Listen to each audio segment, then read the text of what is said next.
This project was made possible with the support of Cal Humanities, a nonprofit partner of the National Endowment for the Humanities. Visit www.calhum.org. So when I was a kid, I went to a Catholic school, and I was an altar boy. And the church and the school were connected. So I quickly figured out I liked funerals. And the reason why I liked funerals is because they would come to the door and say, "Okay, you can come with us now." And I would wave goodbye to the teacher, and I would disappear for a couple hours doing a funeral. And I would stay there as long as I could, helping clean up or whatever. Sometimes I could get the whole morning out. That was fun. You all right, Jim? Oh, well. Okay, so Ben, I was in the Navy during the Tonkin Gulf incident. Yeah, and we were also off the coast of Indonesia during the beginning of that massacre. I've been a hippie adventurer, going to experimental schools, even worked on trying to start one. I've been in a lot of the humanistic psychology movement as a participant, where I dealt with character flaws, not symptoms. I worked to prevent nuclear annihilation in the mid-'80s when Reagan started talking about we could win a nuclear war. I'm in the PRC dealing with my symptoms. No longer a byproduct of lifestyle, but a dominant force of their own. I'm still concerned about our foreign policy, which continues to be playing chicken for gain and loot, bringing us closer to a nuclear showdown. In the future, I hope to manage my life symptoms better, play a support role, helping diminish the severely out of control climate chaos we're headed into.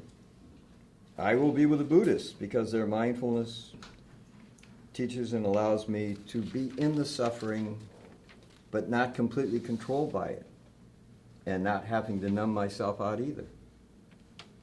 I will use my remaining time to develop my artistic skills.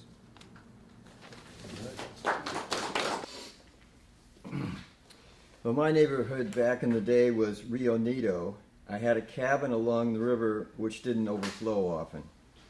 3 days a week I worked at St. Vincent's as a counselor. I'd ride my motorcycle home and park outside. Quiet, serene, full of trees. Everyone was nice, got stoned a lot, and were relaxed. I could count on a party within walking distance. The stores were a 2-minute motorcycle ride away. 3.5 days on and 3.5 days off.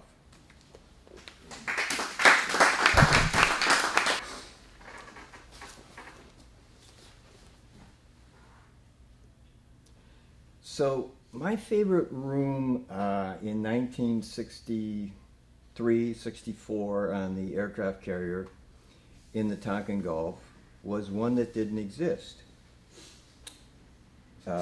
My buddies on the flight deck had discovered it, but it didn't exist in the ship's records. And you entered it by opening a gas mask locker.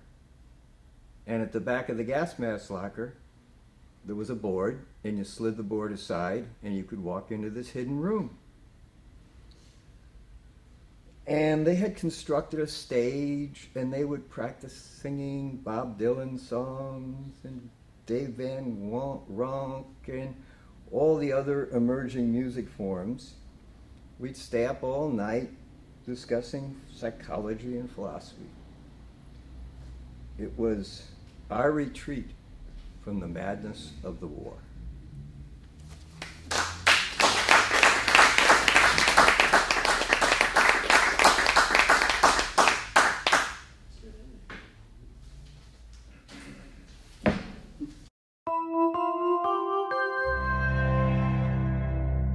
This project was made possible with the support of Cal Humanities, a nonprofit partner of the National Endowment for the Humanities.